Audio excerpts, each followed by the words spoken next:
Hello दोस्तों, कैसे हो आप सभी। फ्रेंड्स, आज हम आपको इस वीडियो में बताएंगे कैलेंडर के बारे में। कैलेंडर रीजनिंग का एक ऐसा मोस्ट इम्पॉर्टेंट टॉपिक होता है जिसके अंतर्गत से प्रश्न पूछ दिए जाते हैं और बहुत ही सरल तरीके से इसको लगाना होता है। लेकिन यदि इसके बारे में हमको नहीं पता होता है तो हम इस प्रश्न को छोड़ देते हैं। लेकिन आज से आप मेरी वीडियोज़ देख करके ऐसा नहीं करेंगे, क्योंकि कैलेंडर के बारे में मैं आपको इतनी अच्छी प्रकार से प्रश्नों को सरल करने का तरीका बता दूंगा जिससे कि आप कैलेंडर के सही प्रश्नों को आसानी पूर्वक सरल कर पाएंगे। तो चलिए फ्रेंड्स, आज की इस वीडियो को स्टार्ट करते हैं। वीडियो को पूरे लास्ट तक बने रहिएगा। अगर वीडियो अच्छी लगे तो वीडियो को लाइक कीजिएगा, अपने दोस्तों में भी शेयर कीजिएगा। चलिए आज की इस वीडियो को स्टार्ट करते हैं। देखिए, बेसिकली कैलेंडर में आपसे क्या पूछ देगा, कोई डेट और वर्ष दे देगा और आपसे कैलेंडर में दिन अर्थात दिन के बारे में पूछता है। तो आप सभी को पता होगा कि 1 ईयर्स एक साल में 365 दिन, या फिर जब लीप ईयर्स वो रहता है तो 366 दिन होते हैं। ठीक ना। अब देखिए, 366 दिन कब होता है, जो वर्ष 4 से भाज्य रहेगा उस वर्ष के पूरे दिनों में 366 दिन होगा। जैसे मान लीजिए आपका 2020 हुआ। अब 2020 में 4 से भाग देंगे तो ये पूरी तरह कट जाएगा। तो इसलिए 2020 में 366 दिन हुआ था। ठीक ना। अब क्या होगा, 365 दिन कब होगा, जैसे जो वर्ष 4 से विभाजित नहीं होगा। जैसे 2009 है, अब इसको 4 से विभाजित करेंगे तो ये पूरी तरह विभाज्य नहीं होगा, तो ये लीप वर्ष नहीं बोला जाएगा, अर्थात यह एक साधारण वर्ष है। कौन सा वर्ष है, साधारण वर्ष। और ये क्या कौन सा वर्ष है, ये आपका लीप वर्ष है। ठीक ना। अब देखिए, क्या जो वर्ष सभी वर्ष 4 से विभाजित हो जाएंगे तो सभी लीप वर्ष होंगे? नहीं। जैसे देखिए, 4 से विभाजित होने के लिए जो वर्ष 4 के गुणांक में होने चाहिए, जैसे अब आप बोलेंगे कि 100 वर्ष रहेगा तो 100 वर्ष भी तो 4 से विभाज्य है, लेकिन यह लीप वर्ष नहीं है। इसके लिए क्या होना चाहिए, जो वर्ष 4 से का गुणांक हो, जैसे 400 वर्ष, 800 वर्ष, 1200 वर्ष, 1600 वर्ष, 2000 वर्ष। ठीक, ये जो होगा ये आपका लीप वर्ष बोला जाएगा। ठीक ना। इन वर्षों में जैसे मान लीजिए कभी 400 वर्ष रहा होगा तो 21 मई 400 ऐसे वर्ष रहा होगा ना। तो ये जो 400 वर्ष रहा होगा तो इसमें 1 जनवरी 400 से 31 जनवरी 2400 में कितने दिन हुए होंगे, 366 दिन। ठीक ना। यही होता है लीप वर्ष। लीप वर्ष में 366 दिन। और लीप वर्ष बोलते किसको हैं, जो वर्ष 4 का गुणांक हो, अर्थात 4 से विभाज्य हो जाए। ठीक ना। 4 का गुणांक भी है और ये 4 से विभाज्य है। अब सामान्य वर्ष किसको बोलते हैं, जो वर्ष 4 से विभाज्य न हो। अब देखिए, शताब्दी अर्थात सेंचुरी, 100 वर्ष, 200 वर्ष, 300 वर्ष, ये आपका लीप वर्ष नहीं माना जाएगा। ठीक ना। आइए सीधे हम प्रश्न पे चलते हैं और प्रश्न के माध्यम से आपको समझाने का प्रयास करते हैं। तो आप नोट करेंगे टाइप 1। क्या, टाइप 1। ठीक है।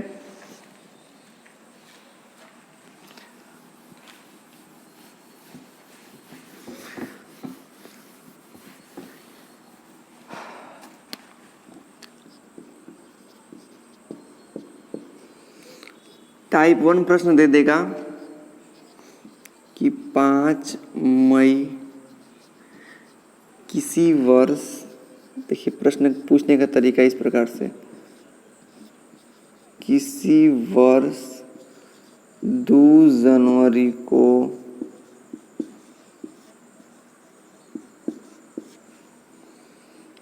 सोमवार था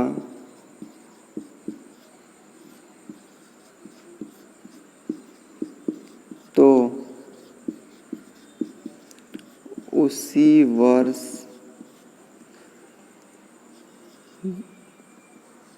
21 जनवरी को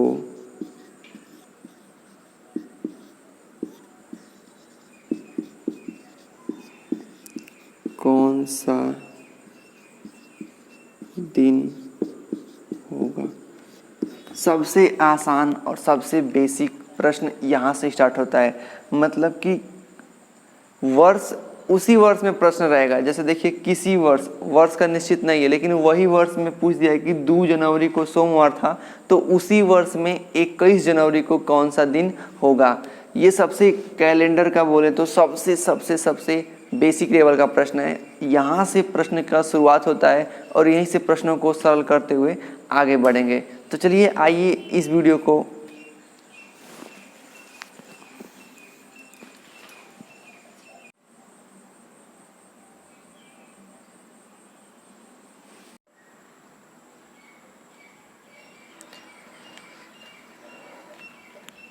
देखिए, आइए इस प्रश्न को सरल करते हैं। पहले आपको ध्यान ये देना होगा कि देखिए माह जो है एक ही है, क्योंकि 2 जनवरी में को सोमवार था तो 21 जनवरी को पूछ रहे हैं, मतलब कि महीना जो है सेम है, वर्ष भी सेम है। तो इस स्थिति में ज़्यादा कुछ नहीं करते हैं, केवल आपको पता होना चाहिए कि जो हम लोग का सप्ताह होता है 7 दिनों का होता है। मान लीजिए अगर जैसे बता रहे हैं आपको कि 1 तारीख को कोनो महीना होके 1 तारीख को यदि सोमवार होगा, ठीक, तो अगला सोमवार कब पड़ेगा, 1 में 7 जोड़ देंगे तो 8 तारीख को सोमवार पड़ेगा। फिर अगला सोमवार कब पड़ेगा, तो 8 में 7 जोड़ देंगे तो 15 तारीख को सोमवार पड़ेगा। ओके ना, ठीक है। आप देख भी सकते हैं, यदि 1 तारीख को आपका सोमवार है तो 2 तारीख को मंगल, 3 तारीख को बुध, 4 तारीख को बृहस्पति, 5 तारीख को शुक्र, 6 को शनिचर, 7 को रविवार, 8 को सोमवार। तो 8 को सोमवार, ठीक ना। तो यही का प्रक्रिया यहीं पर भी करना होगा। जब 2 तारीख को क्या है, 2 जनवरी को आपको सोमवार पड़ रहा है, कौन सा वार, सोमवार। तो आप क्या करेंगे, अब अगला सोमवार कब पड़ेगा, तो 2 में 7 जोड़ देंगे तो 9 तारीख को सोमवार।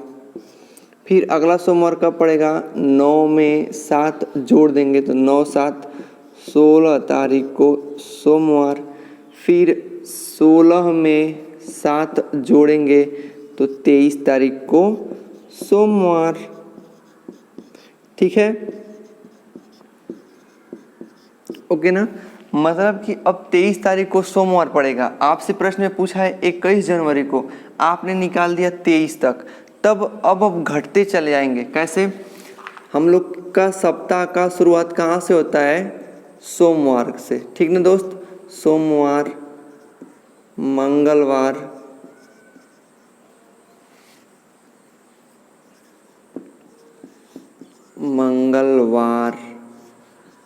बुधवार, गुरुवार, शुक्र, शनि, रवि, ये तो सबको पता होगा। अब देखिए 23 तारीख को सोमवार पड़ गया और हमसे 2 दिन पहले का पूछ रहा है, तो 2 दिन पहले, अब आगे तो नहीं बढ़ेंगे, पीछे ना आना पड़ेगा। तो 2 दिन देखिए, तो 22 को क्या रहा होगा, 22 को रविवार रहा होगा और 21 तारीख को आपको शनिवार होगा, ठीक। तो इस प्रकार से जैसे 21 जनवरी के हम आसपास पहुंच गए तो हमने देखा कि 23 तारीख को सोमवार पड़ रहा है, तो 23 तारीख को सोमवार था, तब 22 को रविवार, 21 को शनिवार। तो आप इसका आंसर लिख सकते हैं कि 21 जनवरी को कौन सा वार? शनिवार पड़ेगा। ठीक, देखिए हमने इस प्रश्न में कुछ नहीं किया है, केवल साथ साथ जोड़ के जो प्रश्न क्या संख्या पूछा है उसके नज़दीक जाने का प्रयास किया है। 21 जनवरी पूछा था तो हम 23 जनवरी के आसपास पहुंच गए। जब 23 जनवरी के आसपास पहुंच गए तो हम 1-2 दिन का डिफरेंस निकाल सकते हैं। ठीक, तो यह प्रश्न टाइप नंबर 1 इस प्रकार से सरल होगा। कब? जब आपका महीना भी सेम हो और वर्ष भी सेम हो, केवल डेट अर्थात तारीख बदला हो तो इस प्रकार से लगाते हैं। इसको चाहिए तो आप नोट कर सकते हैं। इसी प्रकार से अब बढ़ते हुए चले जाएंगे कि फिर अब देखिए वर्ष तो सेम रहेगा, फिर अब महीना बदलेंगे, महीना के बाद फिर अब वर्ष बदल देंगे। ठीक, तो पहले आप इसको नोट कीजिए।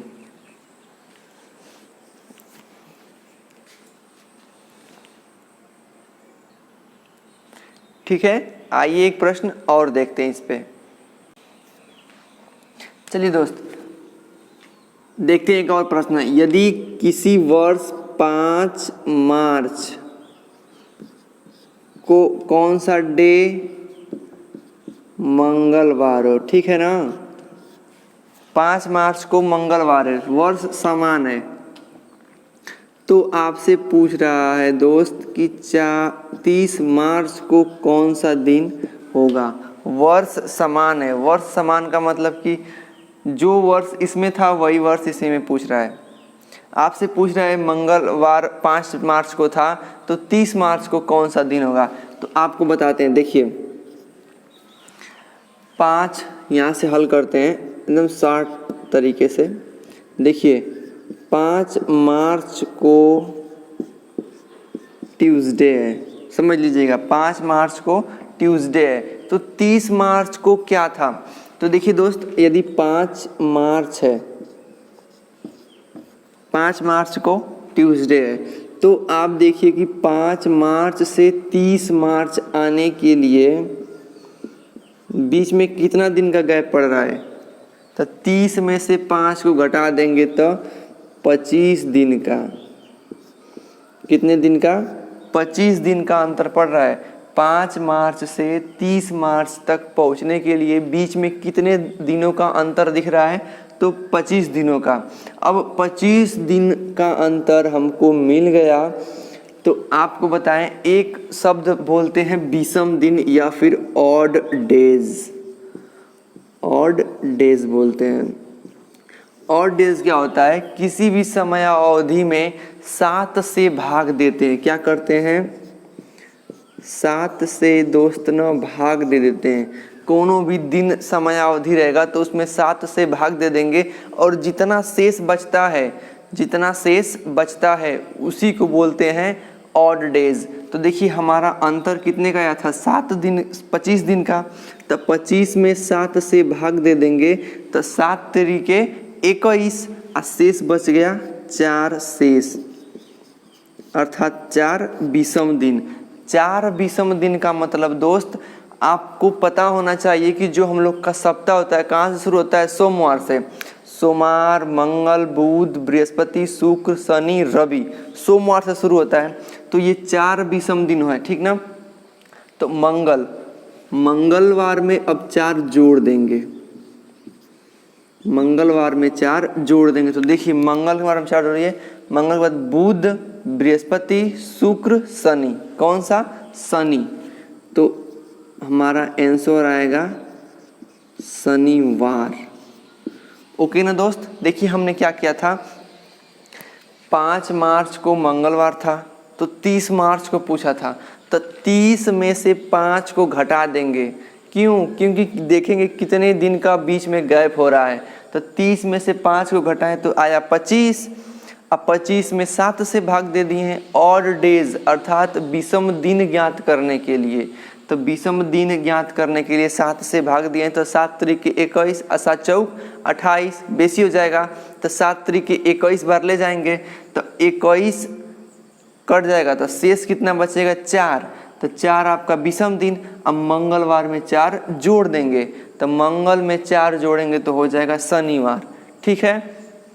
इस प्रकार से ऐसे प्रश्नों को सरल करते हैं कब, जब वर्ष आपका समान हो और महीना आपका समान हो, तारीख आपका बदला हुआ हो, ठीक ना। तो आप इस प्रश्न में टाइप 1 क्वेश्चंस मुझे उम्मीद है कि सीख गए होंगे। तो ऐसे ही आपको नेक्स्ट वीडियो में मिलेंगे, तरीके वाइज आपको समझाते हुए चले जाएंगे, ठीक ना। तो आज ये वीडियो लंबी ना हो इसलिए आज की इस वीडियो को यहीं पे रखते हैं और नेक्स्ट वीडियो में आपको अच्छे प्रकार से समझाएंगे। तो दोस्तों आपको बताना है कि वीडियो कैसी लगी, वीडियो में कमेंट ज़रूर कीजिएगा। मिलते हैं नेक्स्ट वीडियो में, तब तक के लिए बाय बाय, जय हिंद, टेक केयर।